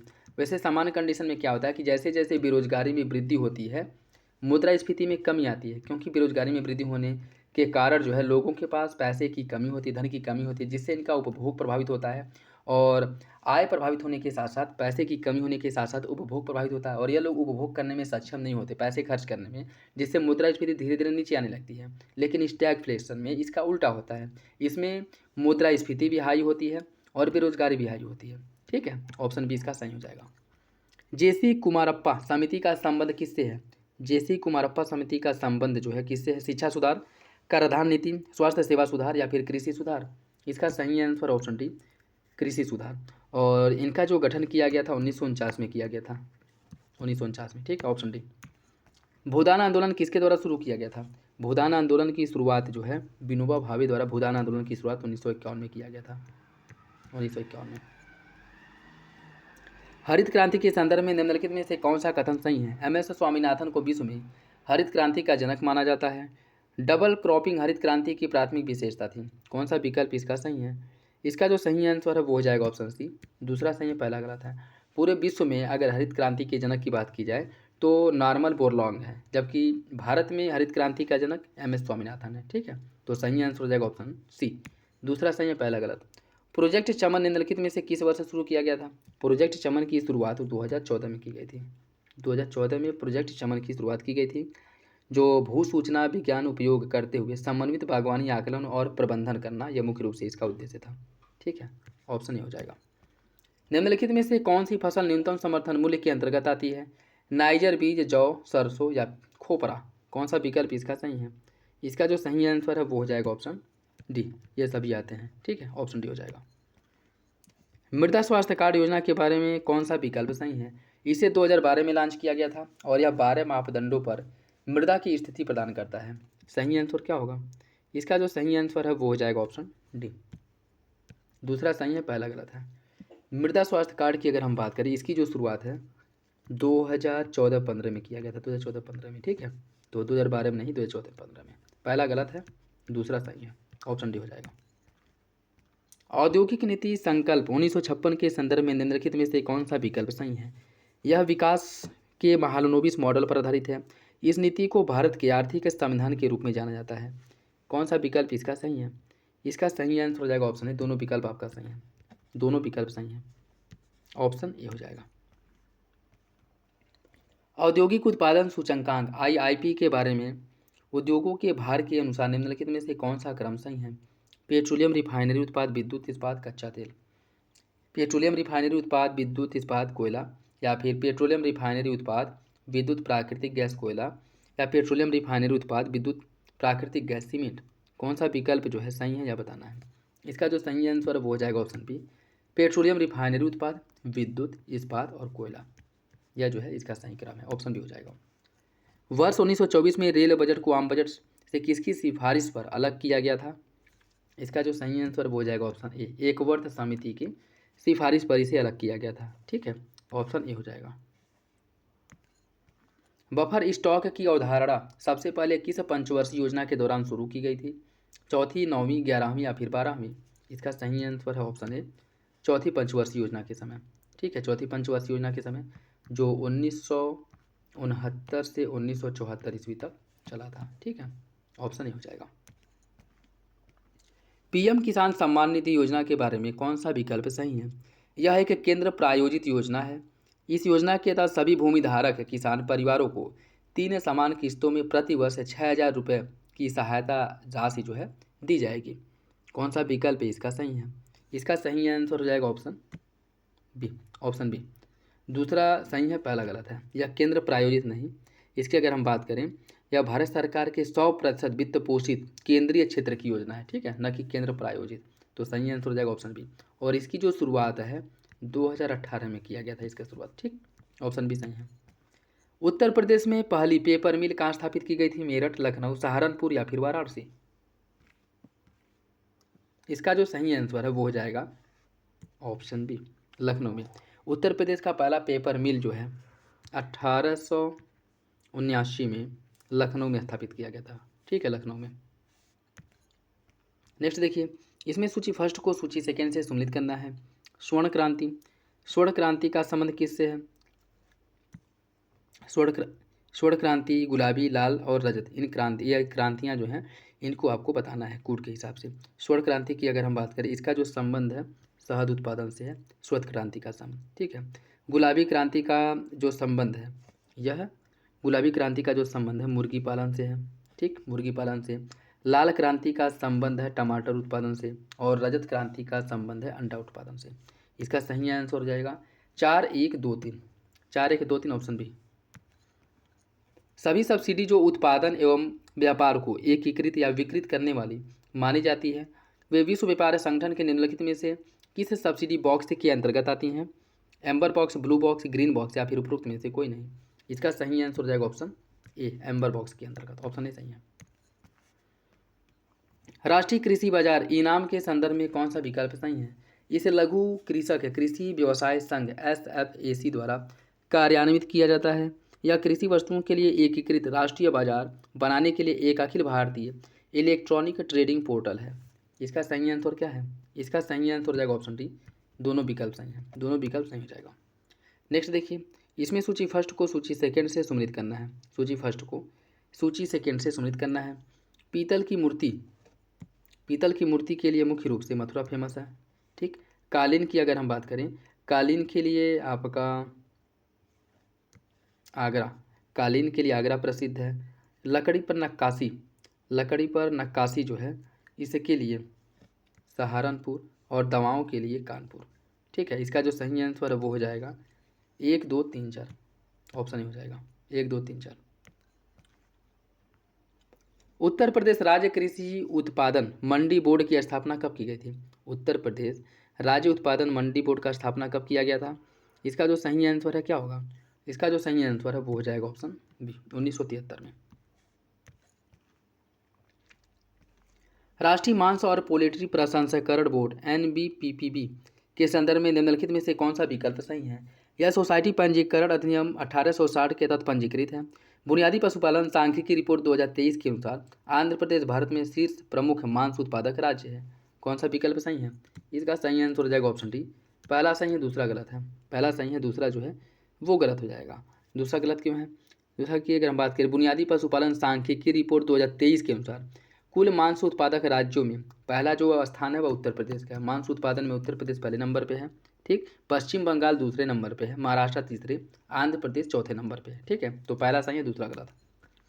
हाल ही में घोषित ड्रॉफ्ट ग्रीनफील्ड बधावन बंदरगाह निम्नलिखित में से किस राज्य में विकसित किया जा रहा है? इसका सही आंसर जो वो हो जाएगा ऑप्शन बी, महाराष्ट्र में। महाराष्ट्र में ऑप्शन बी हो जाएगा। अंग्रेजी लेखक श्रेणी के लिए बाल साहित्य पुरस्कार निम्नलिखित में से किस व्यक्ति को दिया गया था? देवेंद्र कुमार सुधामूर्ति, नंदिनी सेनगुप्ता या फिर कृष्णमूर्ति बिलिंगेरे। इसका सही आंसर क्या होगा? इसका जो सही आंसर है वो हो जाएगा ऑप्शन सी, नंदिनी सेनगुप्ता को। ऑप्शन सी हो जाएगा। 2024 का साहित्य अकादमी राष्ट्रीय साहित्य अकादमी द्वारा जो है यह पुरस्कार जो बाल साहित्य अकादमी पुरस्कार है दिया जाता है, और इसके अंतर्गत अंग्रेजी के लिए जो दिया गया था नंदिनी सेनगुप्ता को दिया गया था the blue horse and other amazing animal stories from Indian history के लिए दिया गया था, ठीक है। ऑप्शन सी हो जाएगा।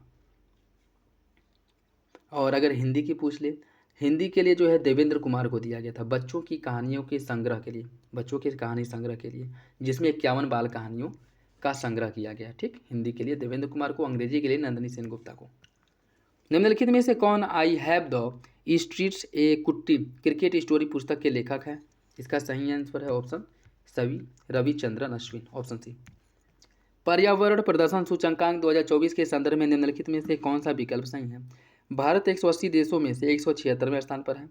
इस सूचकांक को प्रतिवर्ष जर्मन वाच द्वारा प्रकाशित किया जाता है।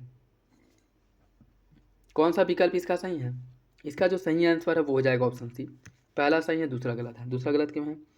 इसे जो है इसका जो प्रकाशन है यह Yale centre for environmental law and policy और Columbia centre for international earth science information network द्वारा संयुक्त रूप से इसका प्रकाशन होता है, न कि जर्मन वाच द्वारा, ठीक है। तो पहला सही हो जाएगा, दूसरा गलत। निम्नलिखित लेखकों में से किसे प्रतिष्ठित पेन पीटर पुरस्कार 2024 से सम्मानित किया गया था? 2024 का पेन पीटर पुरस्कार जो है किसे दिया गया था? यह दिया गया था अरुंधति राय को। अरुंधति राय को साहसी और अडिग लेखिका के लिए पेन पीटर पुरस्कार के रूप में इन्हें चुना हुआ था। सार्वजनिक परीक्षा अनुचित साधनों की रोकथाम अधिनियम 2024 के बारे में कौन सा कथन सही है? इसका उद्देश्य सार्वजनिक परीक्षाओं और सामान्य प्रवेश परीक्षाओं में अनुचित साधनों को रोकना। इस अधिनियम के तहत सभी अपराध संज्ञेय और गैर जमानती एवं गैर शमनीय होंगे। कौन सा विकल्प सही है? इसका सही आंसर है ऑप्शन बी, दोनों विकल्प सही हो जाएंगे। Option B. भारतीय खाद्य निगम FCI एक वैधानिक निकाय है। इसकी स्थापना कब की गई थी? इसका स्थापना किया गया था 1965 में। Option D. निम्नलिखित में से किस स्थान को दुनिया का सबसे ऊंचा मतदान केंद्र माना जाता है? ताशीगंग हिमाचल प्रदेश, कलिम्पोंग सिक्किम, तवांग अरुणाचल प्रदेश या फिर लेह लद्दाख। इसका सही आंसर क्या है? इसका जो सही आंसर वो हो जाएगा option A, Tashigang Himachal Pradesh. Option A हो जाएगा, ठीक। ऑप्शन ए इसका सही है। और भारत के लोकसभा चुनाव 2024 में यहाँ पर लगभग अगर हम बात करें, यह भारत का सबसे ऊंचाई पर स्थित मतदान केंद्र के रूप में इसकी पहचान की गई थी। ऑप्शन ए सही हो जाएगा। त्रिशड़ा मिशन इसरो और निम्नलिखित में से किस देश के अंतरिक्ष संगठन के बीच एक सहयोगात्मक प्रयास है? इसका सही आंसर हो जाएगा ऑप्शन सी, फ्रांस। भारत और फ्रांस के बीच में, ठीक। ऑप्शन सी इसका सही हो जाएगा। त्रिशड़ा जो उच्च रिजोल्यूशन प्राकृतिक संसाधन आकलन के लिए थर्मल इंफ्रारेड इमेजिंग सैटेलाइट है, जो इसरो और फ्रांसीसी अंतरिक्ष एजेंसी CNES के बीच एक सहयोग है, ठीक। सही आंसर हो जाएगा ऑप्शन सी। निम्नलिखित में से कौन सा विश्व पर्यावरण दिवस 2024 की थीम है? विश्व पर्यावरण दिवस 2024 की थीम क्या है? भूमि बहाली, मरुस्थलीकरण एवं सूखे से निपटने की क्षमता, ये इसकी थीम है। सही आंसर हो जाएगा ऑप्शन डी। Option D. और विश्व पर्यावरण दिवस प्रतिवर्ष जो है 5 जून को मनाया जाता है, ठीक है, 5 जून को। ऑप्शन डी हो जाएगा। निम्नलिखित में से किस शहर को हाल ही में विश्व शिल्प परिषद WCC द्वारा विश्व शिल्प शहर के रूप में मान्यता दी गई है? लखनऊ, अहमदाबाद, विजयवाड़ा या फिर श्रीनगर? इसका सही आंसर क्या होगा? इसका जो सही आंसर है वो हो जाएगा ऑप्शन डी, श्रीनगर को। ठीक है, ऑप्शन डी इसका सही हो जाएगा। निम्नलिखित में से किस संस्थान को भारतीय विश्वविद्यालय के बीच 2025 की QS वर्ल्ड यूनिवर्सिटी रैंकिंग में शीर्ष स्थान प्राप्त हुआ है? IIT Delhi, IIT Ahmedabad, IIT Bombay या फिर IISc बेंगलुरु? इसका सही आंसर क्या है? इसका जो सही आंसर वो हो जाएगा ऑप्शन सी, IIT बॉम्बे को। ठीक, ऑप्शन सी इसका सही हो जाएगा। भारतीय प्रौद्योगिकी संस्थान बॉम्बे IIT बॉम्बे जो है इस वर्ष 31 स्थान ऊपर उठ करके भारतीय विश्वविद्यालय में शीर्ष स्थान पर आ चुका है और 2024 की रैंकिंग में यह 149वें स्थान पे था। ठीक, तो सही आंसर जो है वो हो जाएगा आपका option C, IIT Bombay. Next देखिए, अर्मेनिया के जेरुमुख में आयोजित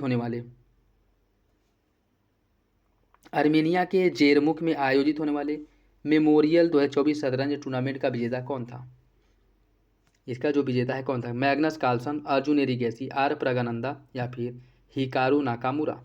इसका जो सही आंसर क्या होगा? इसका सही आंसर हो जाएगा option B, Arjun Erigaisi. Option B सही है। रामसर साइट के संदर्भ में कौन सा विकल्प सही है? नागी और नकटी पक्षी अभयारण्य को रामसर स्थल के रूप में मान्यता प्राप्त है, जो बिहार राज्य में है। भारत में रामसर कन्वेंशन के तहत मान्यता प्राप्त कुल 82 आर्द्रभूमि है। इसका सही आंसर क्या होगा? देखिए, इसका जो सही आंसर है वो हो जाएगा ऑप्शन सी। पहला सही है, दूसरा गलत है। दूसरा गलत क्यों है? क्योंकि वर्तमान समय में रामसर स्थलों की जो संख्या है वह 82 नहीं 85 हो गई है। हाल ही में तमिलनाडु के दो जो क्षेत्र हैं उसको रामसर स्थल घोषित किया गया है और मध्य प्रदेश का एक। ठीक है, 3 टोटल रामसर स्थल घोषित किए गए हैं, जिसके बाद इसकी संख्या बढ़ करके 85 हो गई है। ठीक है, तो पहला सही है, दूसरा गलत। T20 विश्व कप 2024 के संबंध में निम्नलिखित में से कौन सा विकल्प सही नहीं है? भारत ने फाइनल मैच में दक्षिण अफ्रीका को 7 रनों से पराजित किया। जसप्रीत बुमराह को प्लेयर ऑफ द मैच चुना गया है। टूर्नामेंट की मेजबानी अमेरिका और वेस्टइंडीज ने की थी। कौन सा विकल्प सही नहीं है यह बताना है। इसका जो सही आंसर है वो हो जाएगा ऑप्शन बी, जसप्रीत बुमराह को प्लेयर ऑफ द मैच चुना गया। गलत है। ठीक है, यह गलत है, क्योंकि अगर हम बात करें जसप्रीत बुमराह जो है इनको टूर्नामेंट में उनके शानदार प्रदर्शन के लिए प्लेयर ऑफ द सीरीज चुना गया था, न कि प्लेयर ऑफ द मैच चुना गया था। ठीक है, सही आंसर जो है वो हो जाएगा आपका ऑप्शन बी, यही गलत है। विश्व खाद्य सुरक्षा दिवस कब मनाया जाता है? विश्व खाद्य सुरक्षा दिवस जो है यह 7 जून को मनाया जाता है। ऑप्शन बी सही है, 7 जून को। भारत अमेरिका ने निम्नलिखित में से किस स्थान पर रिमपैक नौसेना अभ्यास 2024 का आयोजन किया था? रिमपैक नौसेना अभ्यास का आयोजन कहाँ पे हुआ था? इसका आयोजन जो है हवाई में किया गया था। अमेरिका के हवाई द्वीप पर इसका आयोजन किया गया था। ठीक, ऑप्शन बी हो जाएगा। प्रवास सॉफ्टवेयर निम्नलिखित में से किस संगठन द्वारा विकसित किया गया था? DRDO, ISRO, C. या फिर CSIR? इसका सही आंसर क्या होगा? इसका जो सही आंसर है वो हो जाएगा ऑप्शन बी। इसका जो विकास है इसरो द्वारा किया गया था।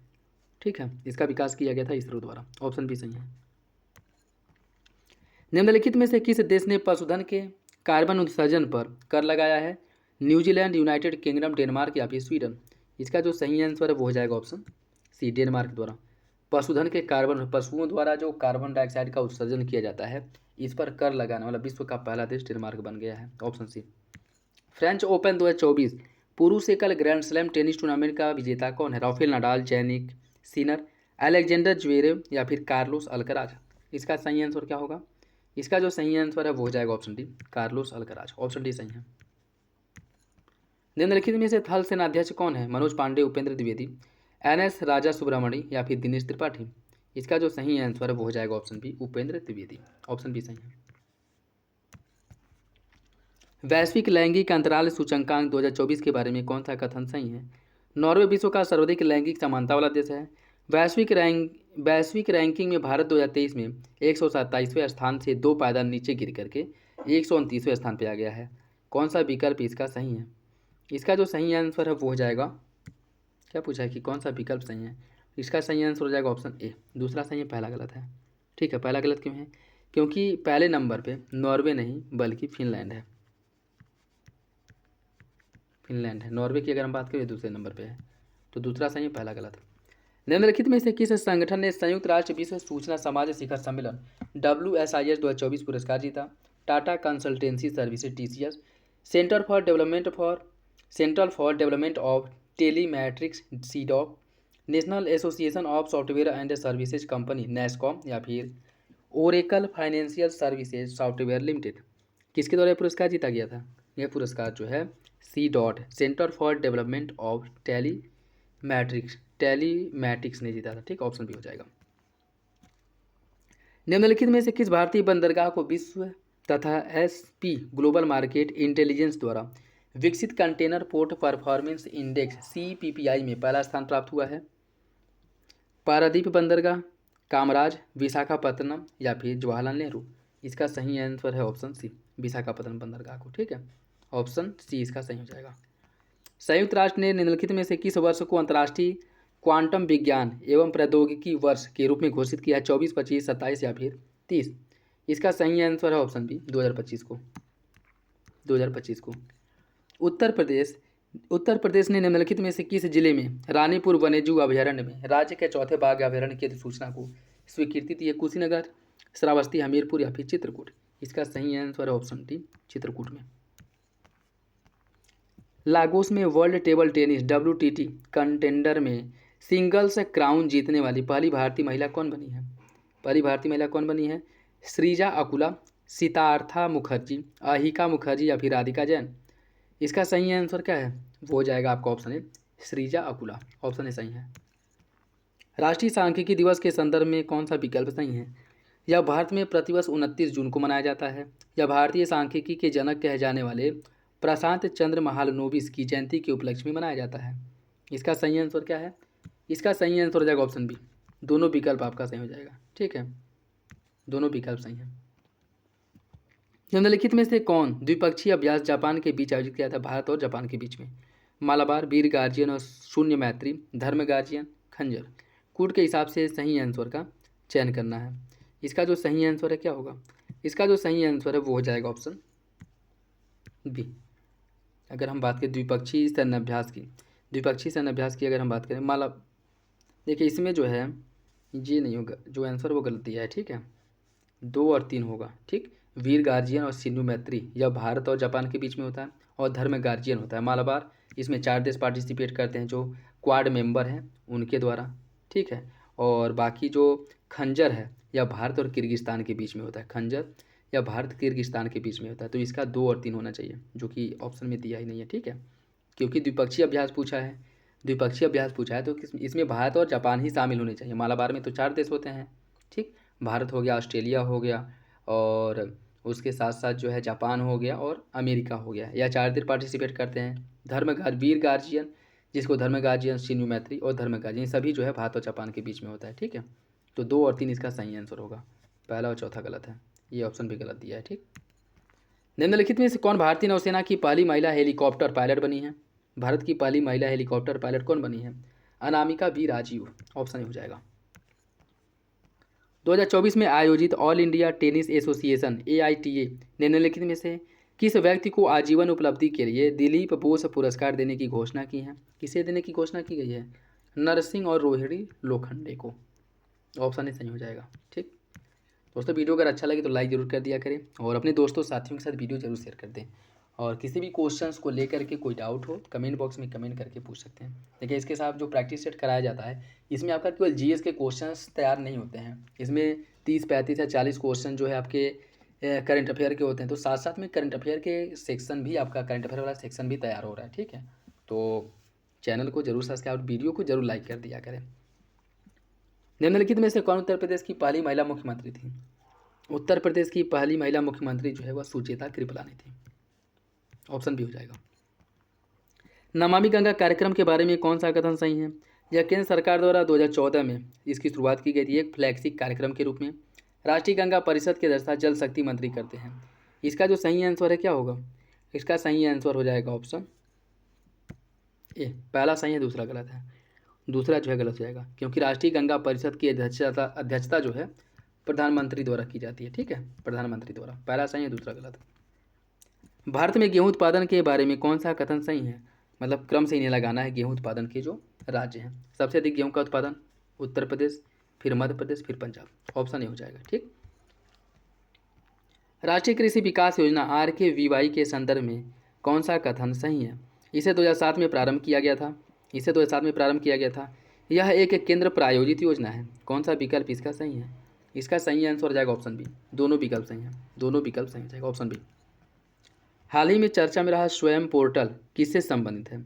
भारत निर्वाचन आयोग द्वारा मतदाता सूची में नवीन मतदाताओं का पंजीकरण, पीडीएस राशनिंग के संदर्भ में शिकायत करना, massive open online course MOOC का स्टडी वेब पोर्टल, या फिर सौर ऊर्जा ग्रिड विद्युत उत्पादन भंडार में योगदान देने वाले किसान।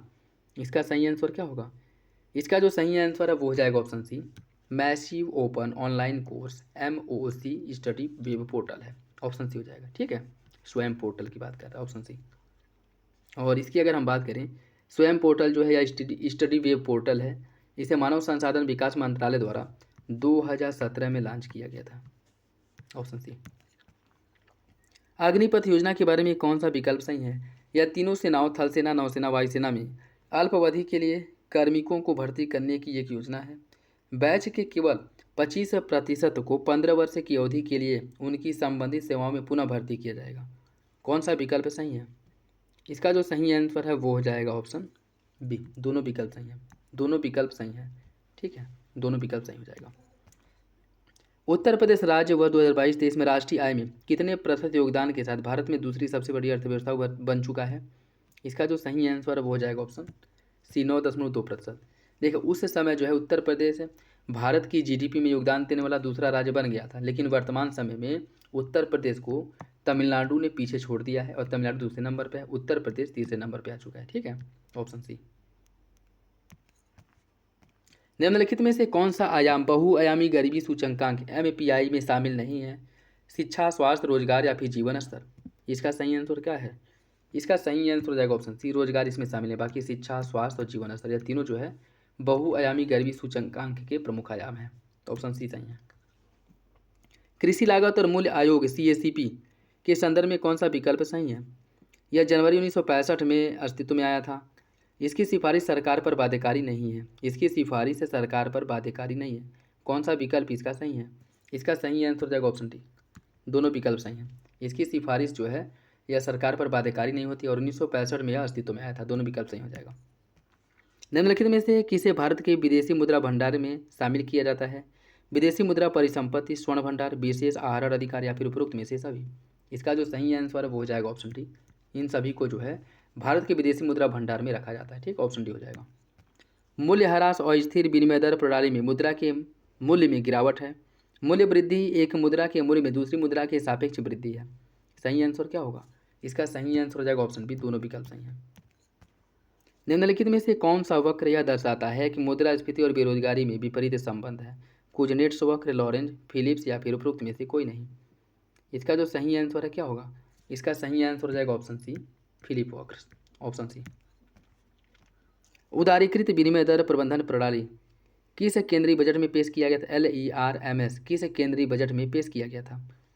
1947-48, 1953-54, 1992-93 या फिर 71-72। इसका जो सही आंसर हो जाएगा ऑप्शन सी, 1992-93 में। आर्थिक सर्वेक्षण 23-24 के बारे में कौन सा कथन सही है?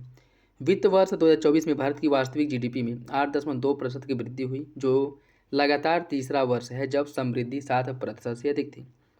विद्यमान मूल्यों पर समग्र GVA सकल मूल्य वर्धित में उद्योगों की हिस्सेदारी कृषि से अधिक थी। कौन सा विकल्प इसका सही है? इसका सही आंसर हो जाएगा ऑप्शन बी। दोनों विकल्प सही हैं।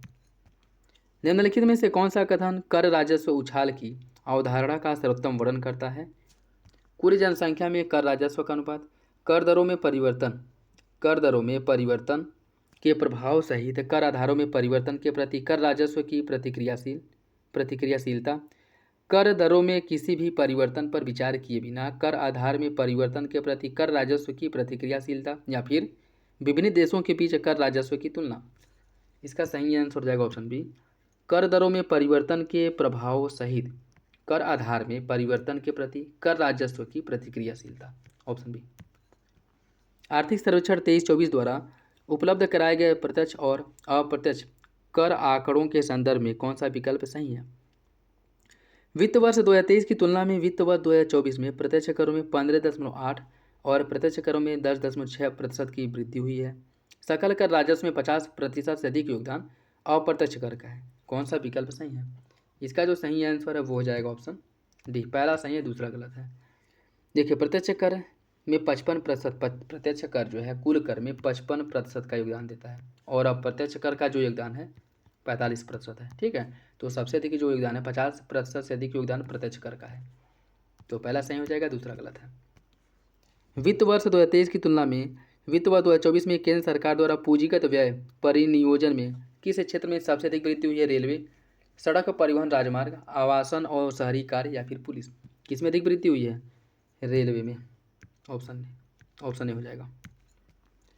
भारत सरकार के निम्नलिखित में से किस कल्याणकारी योजना में प्रारंभ से ही लाभार्थियों की संख्या सबसे अधिक रही है?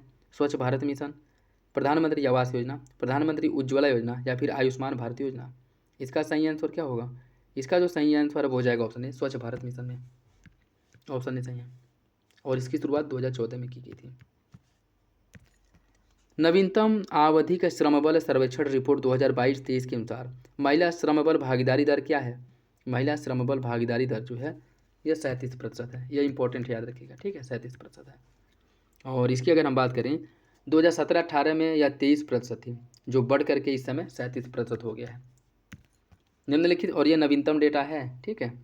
निम्नलिखित में से कौन डिजिटल सार्वजनिक अवसंरचना का डिजिटल सार्वजनिक अवसंरचना का गठन करता है? एकीकृत भुगतान अंतराफलक, open network for digital commerce, Ayushman Bharat स्वास्थ्य खाता या फिर केंद्रीय बैंक डिजिटल मुद्रा? कूट के हिसाब से आपको सही आंसर का चयन करना है। इसका जो सही आंसर वो हो जाएगा ऑप्शन डी। ये सभी हो जाएंगे, ठीक है, ऑप्शन डी। वित्तीय बाजारों के संदर्भ में T+1 निपटान चक्र का क्या अर्थ होता है? इसका क्या अर्थ होता है? सम व्यवहार व्यापार तिथि के एक दिन बाद निपटाया जाता है, सम व्यवहार व्यापार तिथि के 1 घंटे बाद निपटाया जाता है, सम व्यवहार व्यापार तिथि के 1 सप्ताह बाद निपटाया जाता है या फिर सम व्यवहार व्यापार तिथि के 1 महीने बाद निपटाया जाता है? इसका सही आंसर क्या होगा? इसका जो सही आंसर हो जाएगा ऑप्शन है, सम व्यवहार व्यापार तिथि के 1 दिन बाद निपटाया जाता है। ऑप्शन ए सही है। भारत के रक्षा क्षेत्र के संदर्भ में कौन सा कथन सही है?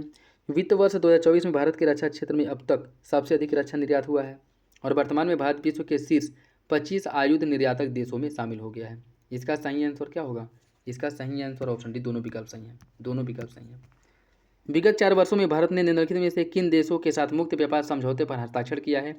मॉरिशस, ऑस्ट्रेलिया, संयुक्त अरब अमीरात, जापान? कूट के हिसाब से सही आंसर का चयन करना है। इसका सही आंसर हो जाएगा ऑप्शन डी।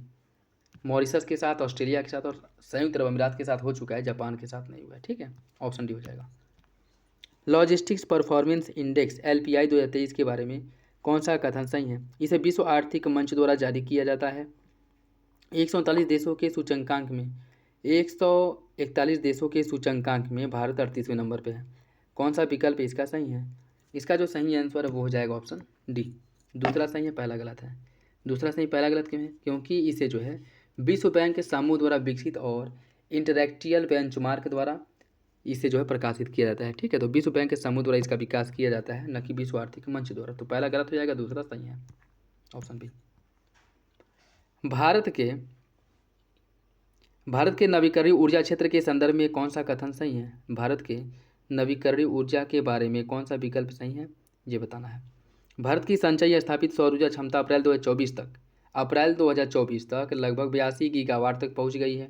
स्थापित बिजली उत्पादन क्षमता में गैर जीवाश्म स्रोतों की हिस्सेदारी 50% तक पहुंच गई है और इस प्रकार राष्ट्रीय निर्धारित योगदान NDC का लक्ष्य पूरा हो गया है। कौन सा विकल्प इसका सही है? इसका सही आंसर हो जाएगा ऑप्शन बी। पहला सही है, दूसरा गलत है, ठीक है। दूसरा जो है यह गलत है। दूसरा गलत क्यों है? क्योंकि अगर हम बात करें 2022 में जो NDC को अगस्त 2022 में राष्ट्रीय निर्धारित योगदान, इसे जो आयतन किया गया, भारत के सकल घरेलू उत्पाद की जो उत्सर्जन तीव्रता को कम करने के लिए इसके लक्ष्य को बढ़ा करके 45% कर दिया गया था और गैर जीवाश्म ईंधन आधारित ऊर्जा संसाधनों से संचयी विद्युत शक्ति स्थापित करने का लक्ष्य 2030 तक बढ़ा करके 50% कर दिया गया था, ठीक। और 31 मई 2024 तक स्थापित बिजली उत्पादन क्षमता में गैर जीवाश्म स्रोतों की जो हिस्सेदारी है वह 45% है, ठीक है। सही आंसर जो है वो हो जाएगा आपका ऑप्शन, पहला सही, दूसरा गलत, 50 नहीं है। ग्लोबल स्टॉक टेक क्या है? ग्लोबल स्टॉक टेक क्या है? यह पेरिस जलवायु समझौते के तहत स्थापित एक आवधिक समीक्षा तंत्र है। यही आपका सही हो जाएगा। ठीक, ऑप्शन ए सही हो जाएगा। और पेरिस जलवायु समझौता 2015 में इसे स्थापित किया गया था। ऑप्शन ए सही है। निम्नलिखित में से कौन सी जलवायु पहल भारत द्वारा संचालित की गई है? अंतर्राष्ट्रीय सौर गठबंधन, एक विश्व, एक सूर्य, एक ग्रिड, आपदा प्रतिरोधी अवसंरचना के लिए गठबंधन, द्वीपीय देशों के लिए सर्व सक्षम अवसंरचना। कौन सा विकल्प इसका सही है? इसका सही आंसर हो जाएगा ऑप्शन डी। ये सभी जलवायु पहल भारत द्वारा संचालित अर्थात भारत द्वारा इसकी शुरुआत की गई थी। ठीक है, ऑप्शन डी हो जाएगा। निम्नलिखित कथनों में से कौन आकांक्षी ब्लॉक कार्यक्रम के विषय के बारे में सही है? इसकी घोषणा बजट 2022-23 में की गई थी और अपने शुरुआती चरण में यह 36 राज्यों के शासित प्रदेश के 500 जिलों को कवर करता था। इसका सही आंसर क्या होगा? इसका सही आंसर हो जाएगा ऑप्शन है। पहला सही, दूसरा गलत है। ठीक है, दूसरा गलत क्यों है? क्योंकि अपने शुरुआती चरण में यह 36 नहीं 31 राज्यों के शासित प्रदेशों के 500 जिलों को कवर करता था, न कि 36। ऑप्शन ए सही हो जाएगा। पोषण भी पढ़ाई भी योजना के बारे में कौन सा कथन सही है? यह शिक्षा मंत्रालय की एक प्रमुख योजना है। इस योजना के तहत प्रत्येक बच्चे को प्रतिदिन कम से कम 3 घंटे की उच्च गुणवत्ता वाली प्री स्कूल शिक्षा दी जाएगी। सही आंसर क्या है?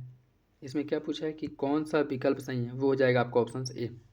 ऑप्शन से दोनों विकल्प गलत हैं। ठीक है, देखिए यह केंद्रीय महिला एवं बाल विकास मंत्रालय की एक प्रमुख पहल है। इसमें क्या कह रहा है कि शिक्षा मंत्रालय की, तो पहला आपका गलत हो जाएगा क्योंकि यह केंद्रीय महिला एवं बाल विकास मंत्रालय की पहल है और इसके अंतर्गत जो है यह सुनिश्चित किया जाएगा कि प्रत्येक बच्चे को प्रतिदिन कम से कम 2 घंटे उच्च गुणवत्ता वाली प्री स्कूल की शिक्षा दी जाए, न कि 3 घंटे। ये भी गलत हो जाएगा। ऑप्शन ए सही है। बजट 2024-25 में उल्लिखित रोजगार प्रोत्साहन योजना के बारे में कौन सही है? इस योजना के तहत औपचारिक क्षेत्र में पहली बार कार्यबल में प्रवेश करने वाले लोगों को सरकार से सब्सिडी के रूप में 1 महीने का वेतन मिलेगा, जिसकी अधिकतम सीमा 20,000 होगी। और यह योजना कार्यबल में प्रवेश करने वाले सभी व्यक्तियों पर लागू होता है जिनका मासिक वेतन 1 लाख रुपए से कम है। इसका सही आंसर क्या होगा?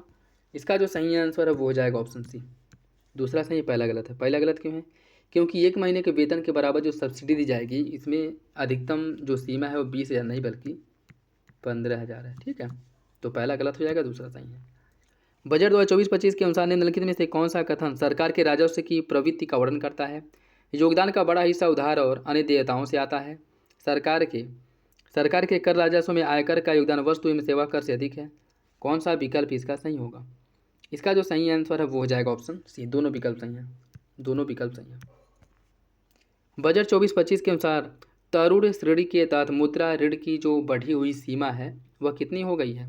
10 लाख, 15, 20 या फिर 25? इसका जो सही आंसर वो हो जाएगा ऑप्शन सी, 20 लाख कर दिया गया है। ठीक है, और इसके अंतर्गत अगर हम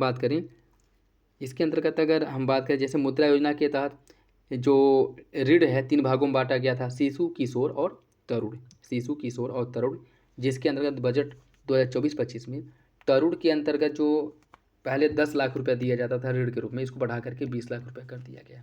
ठीक है, ऑप्शन सी हो जाएगा। केंद्रीय बजट 24-25 में नवीनतम विकास के लिए कौन सा वाक्य सही है? सरकार ने पूंजीगत व्यय के लिए सकल घरेलू उत्पाद का 3.4% आवंटित किया है। केंद्र सरकार का राजकोषीय घाटा सकल घरेलू उत्पाद का 4.9% रहने का लक्ष्य है, जो कि वित्त वर्ष 2024 से कम है। 24-25 में राजस्व घाटा सकल घरेलू उत्पाद का 1.8% रहने का लक्ष्य रखा गया। कौन सा विकल्प इसका सही है? इसका सही आंसर हो जाएगा ऑप्शन डी। ये सभी जो है लक्ष्य रखे गए। ठीक है, ऑप्शन डी सही हो जाएगा। बजट 24-25 के लिए कौन सा कथन सही है? सभी परिसंपत्तियां श्रेणियों में अल्पकालिक पूंजीगत लाभ कर और दीर्घकालीन पूंजीगत लाभ कर में वृद्धि की गई है। विकल्पों वायदा की बिक्री पर लगाए जाने वाले प्रतिभूति लेनदेन के कर में वृद्धि की जाएगी। सोलर ग्लास, सोलर सेल या मॉड्यूल के निर्माण में उपयोग किए जाते हैं और इनके लिए सीमा शुल्क में वृद्धि की गई है। देखिए इसका जो सही आंसर है बजट 2024-25 के बारे में सभी विकल्प सही हैं। ऑप्शन डी हो जाएगा। निम्नलिखित में से किस केंद्रीय मंत्रालय को बजट 2024-25 में सबसे अधिक आवंटन किया गया था? रक्षा मंत्रालय, सड़क परिवहन राजमार्ग मंत्रालय, गृह मंत्रालय या फिर उपभोक्ता मामले के खाद्य और सार्वजनिक वितरण? इसका सही आंसर है ऑप्शन ए, रक्षा मंत्रालय को सबसे अधिक धन का आवंटन किया गया था। ठीक है, और कुल बजट का लगभग 13% रक्षा मंत्रालय को दिया गया था। ठीक है, ऑप्शन ए हो जाएगा। बजट 24-25 में अपनाई गई सब्सिडी व्यवस्था के बारे में कौन सा कथन सही है? उर्वरकों के निर्माण में उपयोग किए जाने वाले कच्चे माल की अंतर्राष्ट्रीय कीमतों में वृद्धि के कारण उर्वरक सब्सिडी पर व्यय पिछले वर्ष की तुलना में बढ़ गया है। खाद्य सब्सिडी के लिए आवंटित पिछले वर्ष के वास्तविक व्यय की तुलना में कमी हुई है। इसका सही आंसर क्या है? ऑप्शन अर्थात जो है क्या पूछा, कौन सा विकल्प सही है? दूसरा आपका सही है, पहला गलत है। ठीक, पहला गलत क्यों है? देखिए इसकी अगर हम बात करें, जो उर्वरक सब्सिडी है इस पर व्यय 24-25 में 1,64,000 करोड़ रुपए का होने का अनुमान लगाया गया था, जो 23-24 के वास्तविक व्यय से 13.5% कम है। ठीक है, 13.5% कम है। क्यों? क्योंकि 23-24 में यह 25,000 या क्योंकि 23-24 में 1,78,488 था। ठीक है, सही आंसर जो हो जाएगा ऑप्शन ए। दूसरा सही है, पहला गलत। निम्नलिखित में से किस प्रमुख योजना को बजट 2024-25 में सबसे अधिक आवंटन किया गया था? प्रधानमंत्री आवास योजना, मनरेगा, जल जीवन मिशन या फिर प्रधानमंत्री किसान पीएम किसान? इसका सही आंसर हो जाएगा ऑप्शन बी, मनरेगा को सबसे अधिक आवंटन किया गया था। ठीक है, सही आंसर जो है वो हो जाएगा ऑप्शन बी। जनजाति कल्याण के लिए वित्त मंत्री ने बजट 2024-25 में निम्नलिखित में से किस योजना की घोषणा की थी? जनजातियों के कल्याण के लिए प्रधानमंत्री जनसंख्या उन्नत ग्राम अभियान, प्रधानमंत्री जनसंख्या उन्नत ग्राम अभियान की घोषणा की गई थी। सही आंसर हो जाएगा ऑप्शन बी, ऑप्शन बी सही है। और इसके अंतर्गत जो है 63,000 गाँव तक 5 करोड़ जनजाति व्यक्तियों को लाभ पहुंचाने का लक्ष्य रखा गया है। ठीक है, 63,000 गाँव के 5 करोड़ व्यक्तियों को लाभ पहुंचाने का लक्ष्य रखा गया है। ठीक है, ऑप्शन बी सही है। सेवा निर्यात के मामले में भारत की वैश्विक स्थान में कौन सा स्थान है? सेवा निर्यात के मामले में भारत वैश्विक स्तर पे किस नंबर पे है? 7वें नंबर पे, ऑप्शन सी हो जाएगा। वित्तीय बाजार के संदर्भ में सेबी द्वारा शुरू किए गए स्मार्ट कार्यक्रम का तात्पर्य क्या है? सेबी द्वारा शुरू किए गए स्मार्ट कार्यक्रम क्या है? यह जो है निवेश शिक्षा के लिए एक कार्यक्रम है, यह निवेश शिक्षा के लिए एक कार्यक्रम है, option B. Social stock exchange के लिए कौन सा कथन सही है? सरकार ने सेबी के विनियामक दायरे में वित्त वर्ष 2020 में सोशल स्टॉक एक्सचेंज की शुरुआत करने का प्रस्ताव रखा था। सोशल स्टॉक एक्सचेंज के तहत गैर लाभकारी संगठन एनपीओ और गैर सरकारी संगठन एनजीओ स्टॉक एक्सचेंज प्रणाली के माध्यम से जनता से धन जुटा सकते हैं। यह जीरो कूपन जीरो प्रिंसिपल साधन सिद्धांत पर कार्य करेगा। कौन सा विकल्प इसका सही है? इसका सही आंसर ऑप्शन डी, सभी विकल्प सही हैं, सभी विकल्प सही हो जाएंगे। नेक्स्ट देखिए, निम्नलिखित में से किस नियामक संगठन ने 2047 तक सभी के लिए बीमा मिशन की शुरुआत की है? भारतीय बीमा विनियामक और विकास प्राधिकरण, इरडा। ऑप्शन बी सही हो जाएगा, ऑप्शन बी इसका सही है।